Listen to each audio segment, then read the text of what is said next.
Hello friends, welcome. Unity के नए video में आपका स्वागत है। कल के क्लास में हम लोगों ने इंडियन हिस्ट्री के टॉपिक के बारे में कुछ शुरुआत किया था। मैं आपको फिर से यहाँ पर बिल्कुल स्पष्ट कर देना चाहता हूँ कि आज के समय में एसएससी के एग्ज़ामिनेशन के लिए बहुत बड़ा बहुत लंबा, बहुत वास्ट हिस्ट्री के नोट्स की कोई ज़रूरत नहीं है। अगर आप वो करते रहोगे तो मुसीबत में पड़ जाओगे।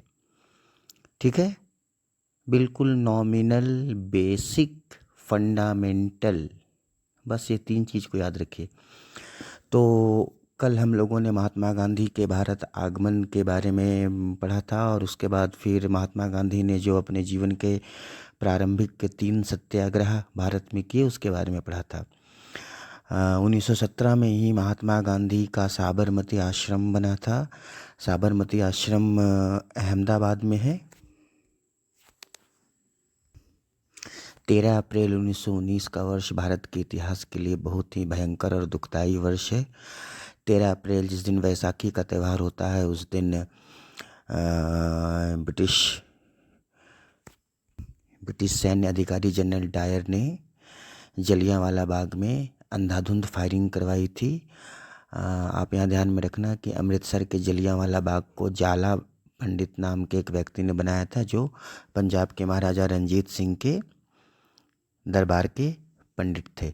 जलियांवाला बाग हत्याकांड की जांच के लिए हंटर कमेटी बनाई गई थी, जिसमें 2 भारतीय भी शामिल थे, जिनका नाम साहबजादा याकूब खान और MS तलवाड़ था। उन दोनों ने जनरल डायर को कठोर से कठोर सज़ा देने की, मौत की सज़ा की मांग की, लेकिन कमेटी ने कह दिया कि जनरल डायर से परिस्थितियों को समझने में भूल हो गई है और उसे माफ़ कर दिया जाए। बस उसे इतनी ही सज़ा मिली कि उसे नौकरी से निकाल दिया गया और वापस लंदन भेज दिया गया। जलियांवाला बाग घटना के बाद ही महात्मा गांधी ने अंग्रेज़ों को डेविल कहा था, शैतान कहा था। इस घटना के कारण श्री रविन्द्रनाथ ठाकुर ने अपने नाइटहुड की उपाधि को ब्रिटिश सम्राट को वापस लौटा दिया और उस समय वाइसरॉय अर्थात गवर्नर जनरल के एग्जीक्यूटिव काउंसिल में श्री शंकरन नायर जो भारतीय थे उन्होंने इस्तीफा दे दिया। जलियांवाला बाग घटना के बाद ही असहयोग आंदोलन की पृष्ठभूमि तैयार होने लगी। असहयोग के प्रस्ताव को लेकर के 1920 ईस्वी में कलकत्ता में कांग्रेस का विशेष अधिवेशन हुआ, जिसके चेयरमैन लाला लाजपत राय थे। उस अधिवेशन में लाला लाजपत राय और अली बंधुओं के सहयोग से महात्मा गांधी ने असहयोग का प्रस्ताव पास करवा लिया और उसी वर्ष 1920 ईस्वी में कांग्रेस का सामान्य अधिवेशन नागपुर में हुआ, जिसके चेयरमैन विजय राघव थे। और उस अधिवेशन में असहयोग आंदोलन के प्रस्ताव को बहुत प्रचंड बहुमत के साथ पास किया गया। महात्मा गांधी ने असहयोग आंदोलन के दौरान विभिन्न समाचार पत्रों में लिखा था कि वे 1 वर्ष के अंदर ही स्वराज दिला देंगे, क्योंकि ये एक बहुत बड़ा मूवमेंट था। मास लेवल पर लोगों को इस आंदोलन में शामिल करना था। इसी कारण से महात्मा गांधी ने कई लेखों के माध्यम से लोगों को असहयोग आंदोलन में शामिल होने के लिए प्रोत्साहित किया था। 1921 ईस्वी की विजयवाड़ा कांग्रेस में 1 करोड़ रुपये का तिलक स्वराज फंड बनाया गया। आंदोलन अपने चरम स्थिति पर था। लोगों ने सरकारी नौकरियां छोड़ दी, अदालतों का बहिष्कार किया। कई स्वदेशी शिक्षण संस्थान बनाए गए, जिनमें गुजरात विद्यापीठ, काशी विद्यापीठ जैसे महत्वपूर्ण संस्थान थे। लेकिन 1922 ईस्वी में एक बड़ी घटना हुई, जिसे हम लोग चौरी चौरा घटना कहते हैं, जिसमें 5 फरवरी 1922 ईस्वी को आज के देवरिया ज़िले के चौरी चौरा गाँव में कुछ पुलिसकर्मियों को गांव वालों ने हिंसा के कारण जीवित जला दिया। इस कारण से 12 अप्रैल 1922 ईस्वी को महात्मा गांधी ने असहयोग आंदोलन को वापस ले लिया। महात्मा गांधी को गिरफ्तार करके अहमदाबाद के सेशन जज मिस्टर ब्रूमफील्ड की अदालत में पेश किया गया। सेशन जज मिस्टर ब्रूमफील्ड ने महात्मा गांधी पर एलिगेशंस पढ़े। उन्होंने कहा कि आपके ऊपर आरोप है कि आपने ब्रिटिश कानून को तोड़ा है, आपको अपनी सफाई में कुछ कहना है कि नहीं। महात्मा गांधी ने जवाब दिया कि हाँ, मैंने ब्रिटिश कानून को तोड़ा है, क्योंकि मेरे जैसे व्यक्ति को लगता है कि आपके द्वारा बनाए गए कानून को तोड़ना मेरा फ़र्ज है। क्योंकि मैं एक पेशेवर कानून तोड़ने वाला व्यक्ति हूँ और आप इसके लिए मुझे कठोर से कठोर सज़ा दीजिए, और जब मैं फिर जेल से वापस आऊँगा तो मैं फिर से आपके कानून को तोड़ूँगा। ये एक ऐसा स्टेटमेंट था जिसने सभी भारतीयों को आश्चर्य में डाल दिया, क्योंकि इसके पहले के सारे नेता ये बोलते थे कि हमने कानून में रह कर के काम किया, हमने कानून नहीं तोड़ा। महात्मा गांधी को 6 वर्ष की सज़ा हुई, लेकिन उनके इंस्टेंटाइन में इन्फेक्शन के कारण उन्हें ऑपरेशन के लिए दिल्ली लाया गया, और जब वे ठीक हो गए तो उन्होंने ब्रिटिश सरकार को चिट्ठी लिखा कि आप मुझे दोबारा से जेल में ले चलिए। तो वहाँ से जवाब आया कि आपकी सज़ा माफ़ कर दी गई है।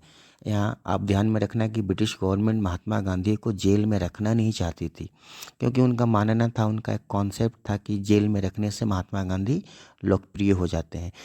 और आप एक बात ज़रूर ध्यान में रखना कि गांधी जी को महात्मा का टाइटल श्री रविन्द्रनाथ ठाकुर ने दिया था, और एग्जामिनेशन में ये पूछा जाता है कि ये टाइटल उन्होंने किस वर्ष दिया था। तो श्री ठाकुर ने गांधी जी को महात्मा का टाइटल 1915 में दिया था। असहयोग आंदोलन के पश्चात कांग्रेस के अंदर दो गुट हो गए। एक को कहा जाता था प्रो चेंजर्स और दूसरे को कहा जाता था नो चेंजर्स। प्रो चेंजर्स गुट के लोग ये चाहते थे कि उस वक़्त की जो ब्रिटिश इंडिया की विधानसभाएं थीं, विधान परिषदें थीं, उनका चुनाव लड़ा जाए और वहाँ जाकर के सरकार का विरोध किया जाए। तो ऐसे लोगों में श्री मोतीलाल नेहरू, श्री चित्तरंजन दास जैसे बड़े बड़े नेता शामिल थे। उन्होंने 1923 ईस्वी में इलाहाबाद में स्वराज पार्टी बनाई। यहाँ पर आप ध्यान में रखो कि स्वराज पार्टी कोई अलग से पार्टी नहीं थी, बल्कि कांग्रेस के अंदर का ही एक ग्रुप था, एक गुट था। स्वराज पार्टी के लोगों ने विभिन्न विधानसभाओं के चुनाव लड़े, मध्य प्रांत में बहुमत को प्राप्त किया, केंद्रीय असेंबली में सबसे बड़ी पार्टी बनकर के उभरे, और उन्होंने विट्ठल भाई पटेल, जो सरदार पटेल के बड़े भाई थे, उन्हें सेंट्रल असेंबली का अध्यक्ष भी बनवाया। और स्वराज पार्टी के लोगों ने 3 बार ब्रिटिश गवर्नमेंट ऑफ इंडिया के बजट को पास होने नहीं दिया। ब्रिटिश गवर्नर जनरल को स्पेशल पावर का यूज करके बजट पास करना पड़ा था। तो फिर इसी तरह से इस टॉपिक को आगे बढ़ाएंगे। ध्यान में रखिएगा कि इतिहास जैसा सब्जेक्ट एक ऐसा सब्जेक्ट बन गया है एसएससी की परीक्षाओं के लिए, जिसमें क्वेश्चंस नॉमिनल होते हैं, साधारण होते हैं। कुछ ऑब्जेक्टिव क्वेश्चंस का प्रैक्टिस कर लीजिए, और आपके पास कोई छोटा नोट है तो उसको पढ़ लीजिए। हाँ, कंटिन्यू पढ़िए।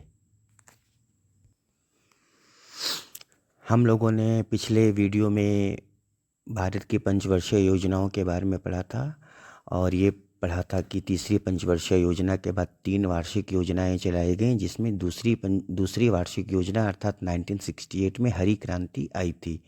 उसके बाद 1969 में भारत सरकार ने चौथी पंचवर्षीय योजना बनाया। इस पंचवर्षीय योजना के डिप्टी चेयरमैन अर्थात प्लानिंग कमीशन के डिप्टी चेयरमैन धनंजय रामचंद्र गाडगिल थे। इसी कारण इसे गाडगिल प्लान भी कहा जाता है। इस पंचवर्षीय योजना में प्रधानमंत्री श्रीमती इंदिरा गांधी जी ने गरीबी हटाओ और अधिक अनाज उपजाओ, ग्रो मोर फूड ग्रेन का स्लोगन दिया था।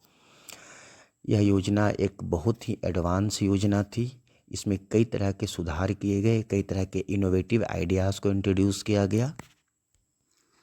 1969 में 14 वैसे प्राइवेट बैंक जिनका एनडीटीएल अर्थात net demand and time liability अर्थात ग्राहकों का जमा, 14 ऐसे प्राइवेट बैंक जिनमें ग्राहकों का जमा 50 करोड़ रुपया या उससे अधिक था, उनका राष्ट्रीयकरण कर दिया गया, उनका नेशनलाइजेशन कर दिया गया।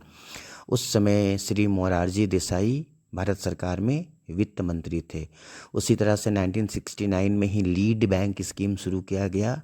1969 के वर्ष में ही एमआरटीपी एक्ट लाया गया। एमआरटीपी का मतलब होता है monopoly and restrictive trade practices act. अगर कोई बाज़ार में, इकोनॉमी में, कंपटीशन में गलत तरीके से मोनोपोली करने का प्रयास करेगा तो उसके अगेंस्ट में कार्यवाही की जाएगी।